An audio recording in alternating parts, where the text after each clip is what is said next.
Bueno, y seguimos en esto que es En Busca de la Salud. Ya estamos conectados con Mariela. Sí, ella es licenciada en Ciencia de la Educación uh, y va a ser la responsable de dar la charla sobre sexualidad y discapacidad. Esto va a ser el día 28 de junio a las 9:30 horas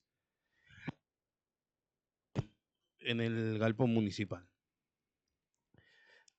Bienvenida, contanos, bueno, ahora sí, quién sos, qué haces, y ya después le vamos a dejar, y cómo encarar el tema. Ya después lo voy a dejar hablar un poquito al tío, así me da un respiro a la voz. ¿Cómo no? Bueno, ¿cómo están? Buenas tardes. Un gusto, un placer, renovado, porque ya Diego me convocó hace unos añitos, así que, bueno, seguimos trabajando. Soy, sí, licenciada en Educación para la Salud, soy docente, además, y tengo una diplomatura en Educación Sexual Integral, y me especialicé con el tiempo, con esas cosas de la vida, de las formaciones, de las carreras, en lo que es la sexualidad de personas con discapacidad. Un posgrado en la UGR, terminando también, entregando y esperando soluciones y resoluciones en relación a la maestría, una maestría en políticas públicas en discapacidad. Me gusta estudiar, me gusta formarme, trabajo actualmente con grupos de familias, acompañando los procesos de educación sexual, familias que tengan niños o adolescentes con algún tipo de discapacidad. Trabajo con personas con lesiones medulares en todo lo que tiene que ver con la rehabilitación del deseo sexual y la reeducación del cuerpo sexuado. Y tengo la suerte también de trabajar con profesionales de España y de México en investigación, ¿sí? De a poquito, hace 16 años que me dedico a esto y de a poquito empecé a encontrar esos profesionales también amorosos que como yo están muy solos a veces en el abordaje de la sexualidad. No es un tema que todos los días lo escuchemos en relación a las personas con algún tipo de discapacidad. Así que bueno, un trabajo y un recorrido hermoso, siempre rodeada de esos profesionales que entienden que en la profesión también hay que hablar de sexualidades y de educación sexual, ¿no? Mariela, para que la gente que ignora esta problemática que estás planteando, ¿por qué no expresás un caso práctico, ponerle de una familia que tenga un chico que está iniciando su actividad sexual, cómo lo encarás, cómo se orienta, cómo se educa, cómo lo integras? Hermosa pregunta, Rondón, porque en realidad siempre decimos que las familias, los profesionales, estamos muy acostumbrados a apuntar con el dedo y decirles a las familias lo que tienen que hacer en relación a la educación sexual de sus hijos con una discapacidad, cualquiera sea una discapacidad intelectual, sensorial o motriz, pero no nos ponemos en el lugar de esas familias, ¿no? Es difícil como profesionales a veces ponernos en el lugar de esas mamás y de esos papás que primero tienen un duelo, que es tener un hijo con una discapacidad, ¿no? Que cuando de alguna forma ese duelo está asimilado, tienen la presión social, ¿no? Que se ejercen sobre las personas con discapacidades. Y ahí aparecen los mitos que muchas veces atraviesan también a las familias, ¿no? Por eso digo, los profesionales tenemos que acompañar y no juzgar a las familias por cómo educan en sexualidades a sus hijos. Mariela, una pregunta que te voy a formular. Hay un mito, justamente hablando de vos, de lo que es la hiperconsideración de las cosas, el unanismo en los jovencitos, ¿es cierto o no? Yo no sé si son, no sé si es tan cierto. Me parece Por que eso te preguntaba para que lo aclararas. Es una, sí. digamos, una opinión generalizada. No sé si ustedes han escuchado, pero hay muchos mitos en relación a las personas con discapacidad, a los niños o adolescentes con discapacidad y su educación sexual o la construcción de su sexualidad. En realidad hay muchos mitos. Que no pueden tener hijos, que no pueden formar una pareja, que no pueden tomar decisiones propias, que están hipersexualizados, algunos que no desean o que no tienen o no van a tener nunca deseo sexual, que no necesitan tener información en relación a su sexualidad porque no la van a necesitar, que no son atractivos. Y todo eso creo yo esto, ¿no? Que viene atravesado por estos procesos de sobreprotección, de infantilización. Hoy vemos una persona con discapacidad adulta y sin embargo decimos, pero es chiquito. Yo escucho mamás diciendo mi nene y a lo mejor su hijo tiene 40 años. Entonces, digo, me parece que hay muchos mitos y muchas creencias y preconceptos en relación a las personas con discapacidad que no son ciertas. Esto de la hipersexualidad y la asexualidad son como dos polos que siempre me preguntan. Mi hijo es hipersexuado, no puede controlarse. O al revés, mi hijo no tiene deseo sexual, por eso no sale, por eso no va a tener novia, por eso no siente a lo mejor una atracción o un erotismo por otra persona. Me parece que, digo, todos estos mitos que se han construido alrededor de la discapacidad, que han sido crueles, ¿no? Son mitos muy crueles, que lo que hacen justamente es abstraerle a la persona con discapacidad una condición que tenemos todos los seres humanos, que es ser sujetos sexuados. O sea, no podemos no ser sujetos sexuados. Es Ahora, imposible. Mariela, ¿cómo encarás la situación para esa familia que es desconocida o que hipervaloriza el problema por más o por menos, para que se ubiquen en la realidad de lo que tiene ese chico o esa chica? Primero yo siempre me siento, yo te voy a contar lo que hago. Yo me siento con las familias, papás, mamás, los que se acerquen. A veces no hay presencia de papá y mamá y hay una abuela, o hay una tía, o hay una hermana mayor que está a cargo. Entonces nos sentamos y lo que intento es primero generar un vínculo de confianza, ¿no? No es Con fácil la hablar. persona afectada presente. No, siempre, primero con Familiares. las familias, exacto. Primero con las familias aparte, una entrevista, esto, generando un vínculo de confianza para que puedan hablar sin vergüenza, para que no se sientan juzgados. Y después vemos el abordaje con la propia persona que tiene la discapacidad. Pero después, ¿por qué? Porque para mí es importante que las y los profesionales y las familias estemos preparados para abordar el tema. Entonces, primero hay que despojarnos de un montón de vergüenzas, de temores, de dudas.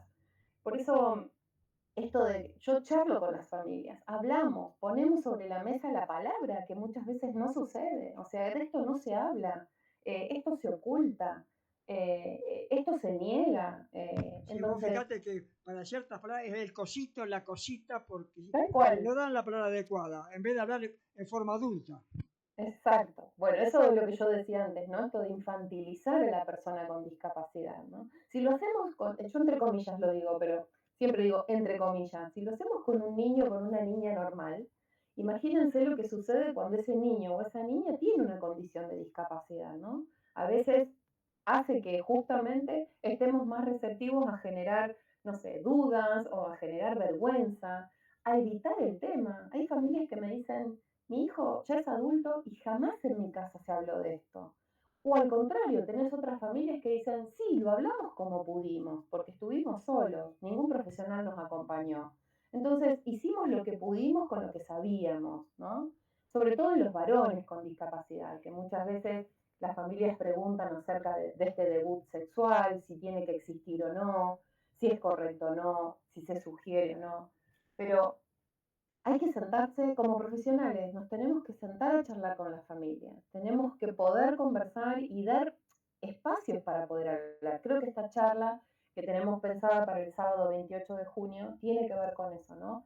Con, con ponernos a conversar sobre el tema con el público en general y ojalá se acerquen las familias para que podamos despejar todas esas dudas que avergüenzan tanto a veces, ¿no? Dan tanta vergüenza.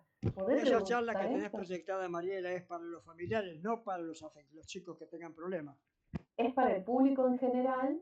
Si quieren ir personas con discapacidad, sería genial para que ellos también y ellas puedan preguntar. Pero la idea central es que vaya público en general y sobre todo las familias, ¿no? Público en general digo porque hay muchos profesionales que también se interesan por el tema y muchas veces no saben cómo abordarlo, ¿no? Así que bueno, esa es la idea de la charla. Te aseguro que es muy interesante porque pocas personas lo encaran como vos lo haces, ¿eh? Sí, eso me han dicho siempre y también creo que al ser educadora, al ser docente, entiendo que tengo una herramienta poderosa, ¿no? Que es la educación. Entonces eso me ayuda mucho a pensar estrategias de acompañamiento, estrategias más pedagógicas y dinámicas para poder hablar con las familias, para quitarle ese peso de la vergüenza, ¿no? De tengo un hijo con discapacidad y encima tengo que estar preguntando sobre su sexualidad, pese a que él muchas veces es grande o ella es grande. Eh, Digo, me parece que ha sido la historia muy cruel con las personas con discapacidades, ¿no? Y recién estamos dando algunos pasitos en relación a una real inclusión. Y digo real porque la verdad que conocemos las políticas públicas en relación a la discapacidad y muchas hablan discursos hermosos y a la hora de incluir hacemos terrible agua. Entonces, me parece que es interesante poder abrir estas charlas, estos debates con el público en general. Y Una bueno, si cosa vienen las familias. que los años, la experiencia me lo ha indicado, cuando doy una charla, nunca hay que dar por sabido todo. Siempre hay que dar como premisa, nadie sabe nada. Hay que arrancar de cero explicando la mínima palabra, porque por vergüenza más de uno no pregunta. Exacto, exacto, coincido con eso. A mí me ha pasado de hacer, yo formo a profesionales, sobre todo equipos de salud o equipos educativos, y muchas veces los profesionales preguntándome, pero ¿sexualidad no es sinónimo de genitalidad? Yo les digo no, porque si seguimos anclado en que la sexualidad tiene que ver solo con los genitales de una persona, o solo con el uso de los genitales de una persona, nos perdemos de todo ese abanico amplio que tiene que ver la sexualidad, ¿no? Con la afectividad, con los vínculos, con la forma de expresarnos, con la forma en que tenemos de relacionarnos, con esa sexualidad que también tiene que ver con la convivencia. Vos fijate lo importante que es lo que estás diciendo, que es una cosa integral, que cuántas veces la sexualidad se estimula por un aroma, por un sonido, por un contacto sencillo. No hace falta estar viendo una persona desnuda para entrar en éxtasis. Es decir, que Exacto. es realmente integral. Exacto. Bueno, yo que trabajo con personas con lesiones medulares, Armando, muchas veces no contamos con genitales que esperables, ¿no? De estos genitales que la sociedad o el sistema hegemónico nos dice que tienen que estar eh, al 100%. O inclusive a veces no contamos con sensibilidad en los genitales. Entonces, ahí aparecen otras formas de acercarnos, ¿no? Esto que vos decís, el aroma, una textura, la música, algo que vemos, que compartimos. Me parece que hay una sexualidad de lo vincular eh, que no tiene que ver solo con los genitales. Por eso, primero como que a mí me ha pasado esto de que me dicen, ay, qué suerte que me digas esto, porque es como que la presión de pensar una sexualidad solo de los genitales me avergüenza. Y bueno, claro, por eso digo, es importante pensar en una sexualidad mucho más amplia, que Tiene que ser tiene que ver realmente integrada. Sí. La sexualidad forma parte del cuerpo. No es, tal que, cual. no es un espíritu ni una cosa, ni una sombra que tengo al lado. Está dentro de mí. Tal cual, Yo la tal cual. acomodo, la adecuo al momento y las circunstancias. Exactamente, exactamente. Sí, pero digo, hay profesionales, inclusive hay familias, ¿no? También que piensan, uy, si me siento a hablar con mi hijo o con mi hija, tengo que hablar de los genitales o tengo que hablar de las, no sé, de los encuentros sexuales, cuando un encuentro sexual puede ser compartir ver una película, cuando un encuentro sexual puede tener que ver con un paseo, ¿no? Entonces digo, Pero a corramos esos los genitales padres, de... Mariela, vos a esos padres reactivos, tenés que aconsejarles que hablen con un médico liberal que le explique con palabras claritas, no con minucier, como si estuviera hablando de un nenito. Aún a los niños hay que hablarles como adultos cuando uno habla de estas cosas. Exacto, yo siempre lo digo, ¿por qué le hablamos infantilizando? Porque en realidad a los niños también hay que decirles, digo, los órganos tienen nombres y tienen nombres correctos y no apodos a esos órganos, ¿no? Una pregunta, Mariela, ¿vos sabés lo que significa vagina? Por supuesto. ¿Cuál es la palabra adecuada? Bueno, a ver, vagina o vulva es correcto, son dos No, cosas no, distintas vagina. ¿Qué igual. significa vagina desde el punto de vista latín? A ver, ¿qué significa? No Vaina, sé. porque entra el pene como si fuera un cuchillo dentro de la vaina. Vagina significa vaina. Preguntale a cuántos médicos lo saben. No, me imagino que ninguno, y imagínate los padres, o sea, me parece que Los no debe padres ni haber padres. hablemos. Los padres hablan, me acuerdo cuando venían las pacientes al consultorio y me decían, doctor, con la mano dirigiendo a la zona genital, me están molestando en esa parte. ¿En qué parte? En el tobillo. Yo le decía, no, ahí, en esa parte, ¿dónde? En la rodilla, para que dijeran vagina o zona genital, era la muerte. Era lo mismo que decirle, estoy asesinando al nieto. Claro, claro.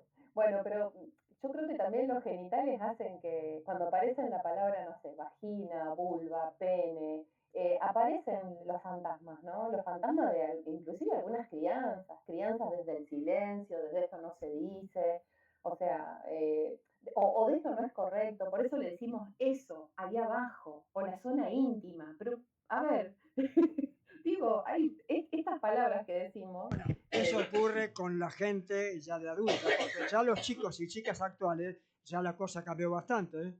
Ya hemos Bueno, aprendido que yo, estando en el consultorio que hacía enfermedades vasculares periféricas, preguntaban si algunas chicas tomaban anticonceptivos por el problema vascular.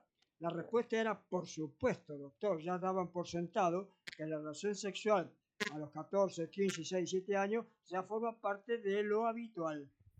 claro, claro. Sí, ahora si eso lo llevamos, Armando, al campo de la discapacidad, por ahí no es tan habitual encontrar adolescentes con discapacidades, supongamos intelectuales, que tomen píldoras anticonceptivas. Muchas veces Claro, le aparece cuesta, ¿sabe lo que le ocurre, Mariela? Le cuesta acceder a la obtención del producto. Yo Exacto, recuerdo de madres que me decían, yo le coloco en la cartera a mi hija el anticonceptivo. claro.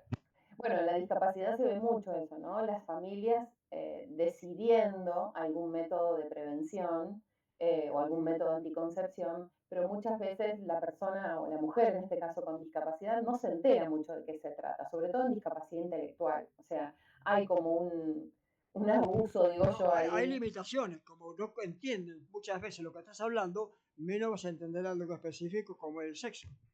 Dentro Claro, de una pero parte, de todos digamos, modos una hay que, parte amorfa, que es la parte espiritual.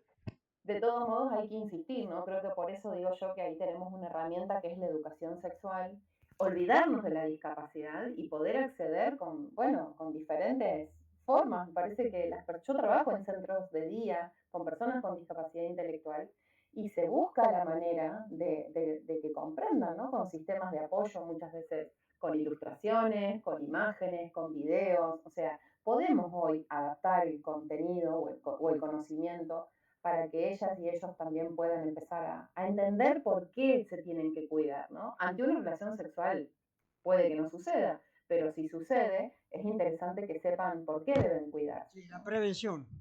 Exacto, prevención en relación a ese cuerpo que también es sexuado, ¿no? Ahora, vos no aconsejás en algunos casos la colocación en caso de mujeres, dispositivo intrauterino o algún protector en caso de que la cosa puede ocurrir, porque en algunos ambientes la promiscuidad es una cosa de todos los días.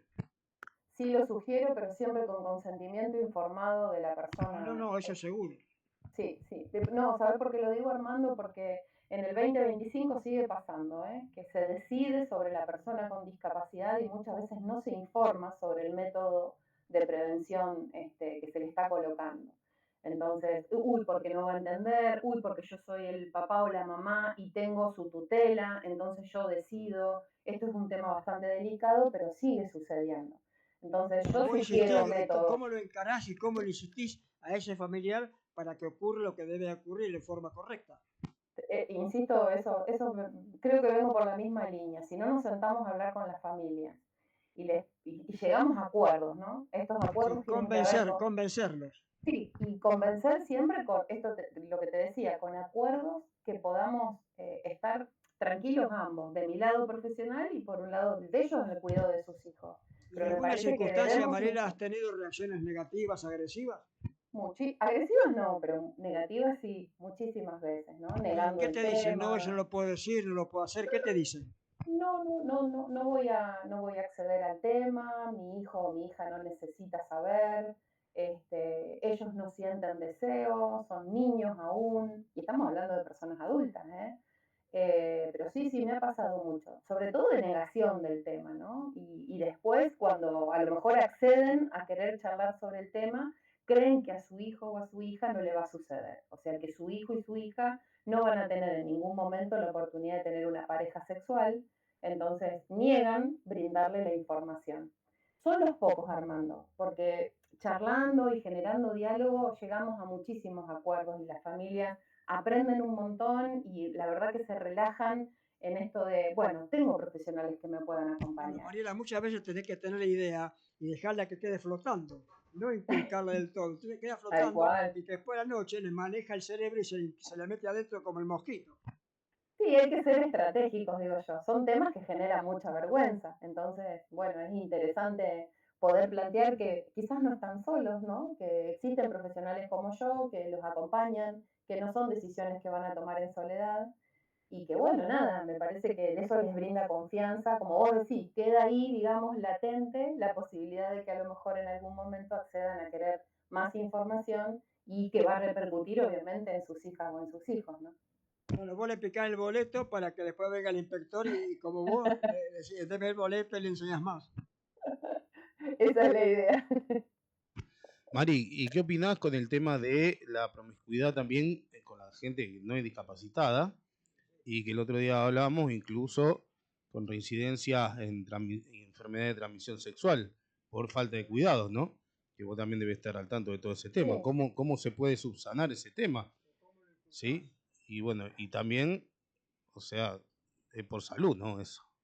Lo que pasa es que no sé si ustedes se dieron cuenta, pero hace muchos años que ya no tenemos campañas de prevención. O sea, campañas de prevención. Antes había hasta campañas de prevención publicitarias. Hoy no tenemos eso. O sea, no pasa. Hoy no vemos He en la escuchado tele. escuché muy poquitas a propósito de lo que estás Claro, diciendo.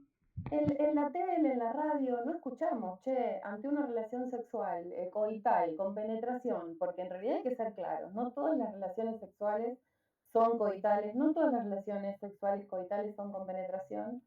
Entonces, ante esa situación, y bueno, si sos varón, el uso del preservativo, del condón. Y si sos mujer, quizás, bueno, el uso del preservativo también, si estás con un varón, si es una pareja heterosexual, y si es una pareja homosexual, el uso del campo de látex o lo que fuera. Me parece que estas cosas no se escuchan ni en la tele ni en la Mariela, radio. también la eyaculación interfémore, que las mujeres creen que no es complicada y a veces genera su problemita.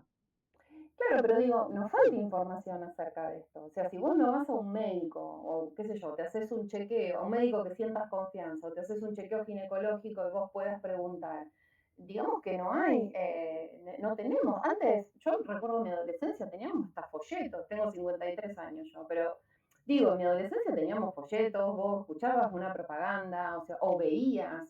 ¿Se acuerdan del póntelo, pónselo? O sea, no sé si se acuerdan de eso, que, bueno, el uso del preservativo, o sea, teníamos información. Sí, lo que Hoy, pasa es que estaba todo el tema del SIDA ahí en ese momento. claro, Ahora claro. hay un montón más de cosas, ¿no?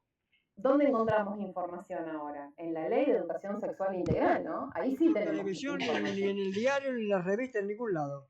No, contamos solamente, para mí no es poca cosa, con la Ley de Educación Sexual Integral en las escuelas, primarias, secundarias, universidad, terciarios. O sea, es una ley, pero no todas las escuelas lo aplican. O sea, ahí también tenemos otro bache importante. No todas las escuelas dan educación sexual integral.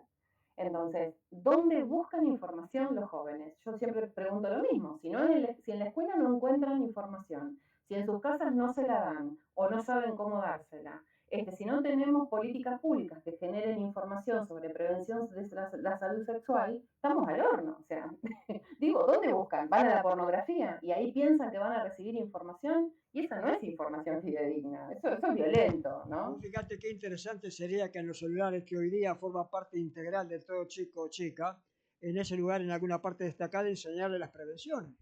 Claro, sí, sí, o que accedan a páginas, ¿no? De prevención, de salud sexual. Digo, me parece que es esto. La herramienta de la educación sexual integral en las escuelas es maravillosa. Lo que pasa es que no todas las escuelas entienden la importancia de que esos niños, niñas, los jóvenes estén informados. O sea, pensamos que lo importante es que sepan matemática, que sepan geografía, y todos somos sujetos sexuados, entonces tenemos que tener información de cómo proteger este cuerpo sexuado que somos, ¿no? Bueno, con respecto a la charla esta que se va a dar acá en el Paseo de la Estación, ¿eh? Hay que anotarse, cómo es libre, gratuito. Vamos a contarle Es un poquito libre, más sí, información sí, sobre la charla. es libre, es gratuito, no sé si hay inscripción, me parece que no, inscripción previa, creo que no. Es el sábado 28 de junio a las 9:30. La idea es el público en general. Este público en general pueden ser familias, pueden ser personas con discapacidades, pueden ser profesionales también que trabajen en el campo de la discapacidad, equipos de salud, equipos terapéuticos, equipos educativos. Me parece que, bueno, en el anterior encuentro fue hermoso, hubo mucha gente y bueno, creo que quedó también las ganas de seguir hablando un poquito más del tema, así que la idea es esa, ¿no? Que podamos abrir a que vengan los que desean saber sobre sexualidad con perspectiva en discapacidad. Yo creo que esto es importante, sobre todo la difusión de estas cuestiones, porque uno por ahí, hasta que no le sucede algo, no lo toma en conciencia, ¿no? Recién hablábamos también del tema de la discapacidad, uno pone en valor el tema de la discapacidad o el tema de la salud cuando le falta, ¿no? Siempre somos hijos del rigor, lamentablemente. Valoramos las cosas cuando no las tenemos. Mientras las tuvimos, ay, qué lindo, el auto nuevo, lo tenemos, está todo bien. Después no lo tenemos, qué feo que anda a pata. Y como eso, todo, ¿no? Imagínate o sea, lo hacemos con lo material, imagínate con lo de la salud, ¿no? Pero yo creo que hay cuestiones, sí, que son primordiales, que son de conciencia social. También hay un montón de temas que ustedes trataron, que son de concientizar a la sociedad, ¿no? Primero, de integrar al discapacitado o al capacidad diferente como una persona más de la sociedad y como un engranaje más de la sociedad. Y que, a ver, hay una gran cantidad de porcentaje de discapacitados que tiene relaciones sexuales como cualquier otra persona, porque tiene sus órganos genitales, o sea, está facultado para tener relaciones, incluso para ser madre también. O sea, entonces es una tontera pensar, no, mi hijo no, nunca va a tener relaciones, nunca va, porque están facultados, porque hay gente que perdió las piernas, hay gente que perdió brazos, hay gente que sí, por eso. Y sin embargo, tienen facultad. Un ciego también, bueno, ciego, sordo, o sea, antes se decía, no, porque a ver si hereda la discapacidad mía, Hugo, porque a ver, pasa, ¿viste? Pero acá en Funes tenemos esta pareja de cieguitos que tienen al hijo que ve lo más bien. Acá en Funes, así que fíjate, mayor ejemplo que ese. Pero bueno, como eso hay un montón de cuestiones, ¿no? Por eso esto la gente tiene que tomar conciencia de que es para todo, hay que hablar con precisión. Y hay que hablar como se debe hablar, no ponerle normalmente, no como tanta vuelta para decir No, tanto. hablar como si uno sentado en una mesa charlando y comiendo, Claro. hablando de forma natural, lo que se llama vernáculo. Tal cual. Sí, yo creo que también tiene que ver con esto que decíamos antes, ¿no? Y creo que, bueno, Alfredo también lo menciona. ¿Por qué si pensamos que el resto de las personas tienen derecho a gozar de su sexualidad como lo deseen? ¿Por qué cuando aparece una persona con algún tipo de condición diferente a la mía, ya ahí le quitamos la posibilidad de hacerlo, ¿no? Me parece que tenemos que empezar a correr en la vista de la discapacidad y dejar que las personas que tengan una condición diferente a la mía, bueno, adquieran ¿Sabes lo que su pasa, forma Mariana? La gente piensa que el discapacitado es integral. El discapacitado es en una parte del cuerpo, no todo. Exacto, exacto. Bueno, pero hacen el foco en eso, ¿no? Yo creo que se Por hace eso el es foco en la... importante destacar que la discapacidad es localizada, a menos que Tal sea un cual. parapléjico, entonces la persona prácticamente es una plantita, ¿no es cierto? Pero estamos hablando de lo normal, de lo común. Sí, yo de todos modos digo esto siempre, ¿no? Vos lo mencionaste, Armando, al principio. Yo he tenido la suerte digo, porque me he enriquecido mucho trabajando con personas con lesionados medulares, digo, esto de estar en una cama y a lo mejor parpadear y poder emitir algún sonido y poder decir o poder hablar y decir lo que, pese a que su cuerpo no le respondía, poder decir lo que deseaban hacer y lo que le gustaba, las fantasías que tenían. Creo que siempre el cuerpo encuentra la manera de expresar lo sexual, ¿no? O de expresar el deseo, de expresar el placer. Entonces digo, tenemos que prepararnos también para que eso así sea y no verlo como algo horroroso, ¿no? Porque hay muchas personas que lo ven como algo horroroso o que, bueno, porque esta persona está postrada en una cama, no va a tener ganas de, bueno, preguntémosle a él o a ella, no demos las cosas por sentado, ¿no? No, pero ojo que te saca de cuadros de depresión, te saca de un montón de cuadros, porque toda la química que te genera eh, el solo hecho de pensar en la sexualidad bien, ¿no? Hablando, endorfina, eso te mejora o sea, en los tratamientos, impresionante lo que te mejora. Y como en Vos eso, sabés en todo.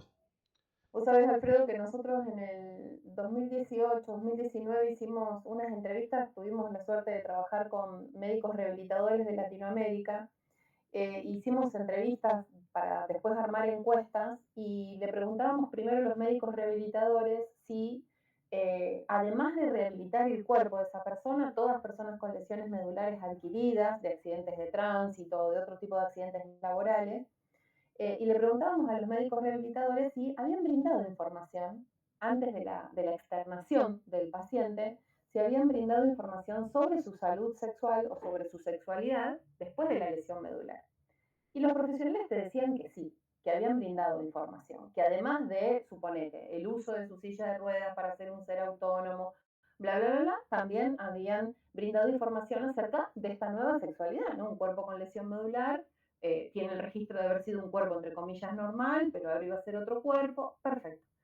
Le fuimos a preguntar, en estas entrevistas, les preguntábamos a los mismos pacientes de estos médicos si habían recibido, antes de que le dieran la externación, información sobre su salud sexual o sobre su sexualidad. Y los pacientes decían que no. Un 80%, casi parejo, un 80 y pico por ciento de los médicos dijeron que la información la habían dado. Y sus mismos pacientes nos dijeron en un casi un 90 y pico por ciento que nunca habían recibido antes de ser externados, o sea, antes de volver a sus vidas habituales, después de la lesión medular, nunca habían recibido información sobre su Me parece sexualidad. una paradoja. Ah, ¿viste? Qué interesante. Es una investigación que yo se las puedo acercar también, si quieren, ¿Y para ustedes leerla. comprobaron la realidad de lo que decían unos u otros? ¿O fue simplemente la opinión que receptaron? No, en realidad nosotros lo que hicimos es primero el trabajo con los profesionales y después fuimos a las voces de los pacientes. Y ahí nos encontramos con esto que vos decías, una paradoja, ¿no? Una contradicción absoluta. Por un lado los pacientes diciendo necesito información y no me la dieron, y los profesionales diciendo no, no, nosotros la dimos. Eso es lo que dicen hoy día con esa palabra rara, oxímoron. ¿La escuchaste hablar, la palabra oxímoron? No, nunca, Dentro de sí no. mismo lleva el contrasentido. Bueno, miramos. Unos decían que sí y la verdad es que era que no. Eras que no. Conclusión a esto, lo que hicimos es un trabajo con las y los profesionales mostrándole las entrevistas que habíamos tenido con sus pacientes. Bueno, y ahí surgió un curso de formación que fue muy rico, pero nada, ¿no? Esto de, vayan a saber qué los profesionales creían que qué información habían dado, porque los pacientes quedaron con ganas de que les dieran la real información, ¿no? Y muchos diciéndome, yo entiendo, Mariela, que tengo que aprender a usar mi silla de ruedas porque a partir de ahora es con esa silla la que voy a ser un ser autónomo. Yo eso lo entiendo, pero también quiero saber cómo voy a continuar mi matrimonio porque mi cuerpo, el encuentro con mi cuerpo y con el cuerpo de mi pareja, no va a ser lo mismo. Yo antes me podía mover y ahora estoy en una silla de ruedas. Entonces, digo, mirá qué contradicción que, bueno, para nosotros fue muy favorable el trabajo que se hizo después con los profesionales, ¿no? Pero esto, digo, como las dos voces, yo siempre digo, escuchemos a los pacientes, escuchemos a las propias personas con discapacidad, que seguramente no tienen las mismas ideas que tienen sus familias o sus profesionales, ¿no? Hay ahí un encuentro, digo que es un puente que no logramos que se conecte muchas veces, ¿no? Las familias me dicen, no, porque yo quiero, sí, vos querés, pero hay que preguntarle a tu hijo o a tu hija qué es lo que quiere, porque también tiene voz, ¿no? Tiene voz, tiene poder de decisión. Y si no tiene poder de decisión, bueno, eduquemos y acompañemos para que lo tenga. Claro, y si no, hacerle nacer el deseo o explicarle cómo funciona, eso que siente, qué es y cómo es. Tal cual, tal cual, tal cual, así es. Bueno, la verdad que muy Con los bueno. chicos autistas, ¿qué actitud toman con los autistas? El autismo es una condición del neurodesarrollo. Yo creo que ahí hay todo, también hay mitos en relación a que, bueno, porque tiene autismo, ve el mundo diferente, siente diferente. Quizás sí, sienta el mundo diferente, pero eso no lo inhabilita a tener una pareja, a tomar decisiones en relación a si tiene deseos y cómo evacuar esos deseos, a no ser que hablemos quizás de un autismo un poco más severo, en donde no tenemos niños que a lo mejor se autolesionan o que no tienen, digo, una palabra o, bueno, ahí tenemos otros accesos, ¿no? Por ahí son cosas un poco más complejas, pero hay mucho mito en relación al autismo y su sexualidad. Mari, el tema del autismo, bueno, se está volviendo cada vez hay más chicos autistas. No sé si es porque se detectan más o porque hay algo que lo está generando más, ¿no? ¿Es una patología o es psicológico? O sea, ¿es algo físico o es psicológico? Es una condición, no. En realidad no podemos hablar. Vieron que antes se decía TEA, trastorno del espectro del autismo. Esa palabra, inclusive los movimientos de personas con autismo, la rechazan bastante. Rechazan la palabra trastorno en realidad. Por eso hoy se está hablando en el mundo de SEA, de condición del espectro del autismo. Entonces no podemos pensar en el autismo ni como una enfermedad mental, ni como una discapacidad intelectual, sino una condición diferente, digamos. Yo diría que es un comportamiento integral. Sí, por eso, sí, coincido. Pero, una forma diferente de el serlo. autista toma actitudes que muchas veces son agresivas para él mismo. Sin darse cuenta se coloca delante de una locomotora o en el camino de un auto. Sí, por eso, No medita ni saca conclusiones a lo que se está exponiendo. Claro, sí, hay autismos más complejos en donde se ve involucrado esto, ¿no? Bueno, a veces de autolesionarse inclusive, pero bueno, en general el autismo es una condición, no una enfermedad, digamos. Ahora, cuando está asociada a otras cuestiones, bueno, esos son casos muy específicos. Sí, porque es llamativo la atención que cada vez hay más casos de autismo, no sé si porque se detectan más o por qué, pero bueno, cada vez está habiendo más y bueno, con el uso de la tecnología, después de la pandemia, incluso muchos más, bueno, obviamente se ven esto... muchas cosas después de la pandemia, ¿no? Se empezaron, yo que trabajo en las aulas también con adolescentes, se están viendo muchas cosas, estados de depresión, ataques de pánico, bueno, esto de la dependencia, ¿no? Hacia la pantalla, hacia los videojuegos, niños que no, o adolescentes, yo trabajo con adolescentes que sufren de insomnio, insomnios prolongados, bueno, problemas alimenticios, o sea, creo que recién ahora estamos viendo el coletazo que dejó la pandemia. Sí, lo estamos volviendo. Y los que estamos adentro de las aulas lo vemos mucho más. Qué locura, ¿no? Bueno, entonces nos vemos el día 28. El sábado 28 a las 9:30 de la mañana. 9:30 de la mañana. Oh, día sábado. Hace duro levantarse a las 9:30 de la mañana. Pero bueno. Pero vamos a hablar de sexualidad. Vamos a hablar de sexualidad, seguramente. Bueno, hay un motivo lindo, entonces, bueno. Ahí. más que lindo. Disculpa, hoy estoy con la tos a full. Terrible. Bueno, pero hay mucha virosis dando vueltas, ¿sí? Te entiendo, por supuesto. Sí. Porque aún no se hizo la vacuna antigripal como yo ya me la hice.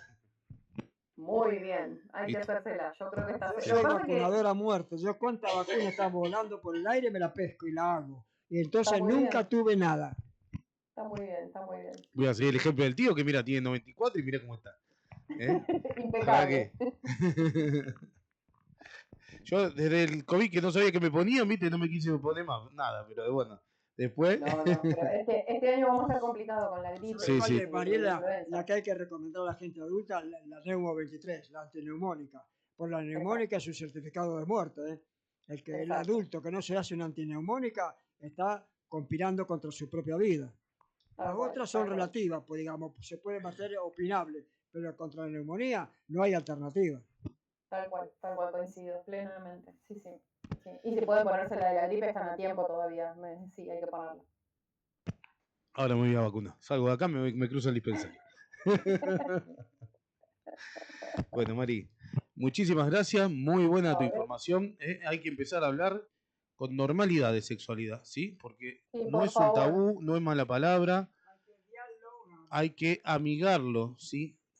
Todo lo transformaron en tabú y la sexualidad es algo totalmente normal. ¿Sí? El silencio nunca es buen amigo, y sobre todo cuando hablamos de educación sexual. Lo negativo es no tener deseo sexual. Claro. Totalmente. Ese es el enfermo. Sí, Totalmente. exactamente. Aparte, cuántos chicos por no saber, o no se cuidaron bien, o quedaron embarazados, o lo que pasó en la 1001. Así que, no, hay que hablarlo con respeto, o sea, con seriedad, ¿no? Pero como corresponde el tema, como cualquier otro tema. Es un tema normal, es parte de nuestro ser. Claro. Sí, nada, es verdad, qué loco. Exacto. Pero bueno. Exacto. Bueno, Mari, muy bueno. Otro día vamos a seguir charlando también de esto porque hay tela para Cuando cortar, quieran. así que No, Sí, por supuesto. esto hay que reiterarlo porque el que no escuchó hoy, que lo escuche la próxima. sí, sí. Tal cual, cuando Igual esto quieran, queda cuando subido, quieran. tío. Lo pueden volver a escuchar todas las veces que quieran. Así que bueno, aparte de escucharlo en vivo, también lo pueden volver a escuchar. Mari, Buenísimo. muchísimas gracias. Un placer hablar contigo y te prometo que la próxima va a ser sin tos. No, por favor, no pasa nada. Muchas gracias a ustedes. Bueno, Armando, Alfredo, Muchas gracias. gracias, Gracias a Mariela, los muy dos. explícita, Muy te amable. felicito. Gracias, muchas gracias. Muy amable. Nos vemos el sábado 28. Nos vemos el sábado. Adiós. Chao, chao. Bueno, y así pasaba.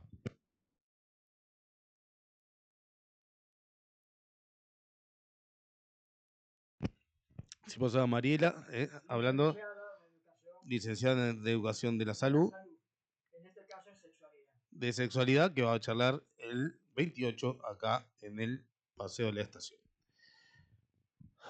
Ahora seguimos. Respiramos.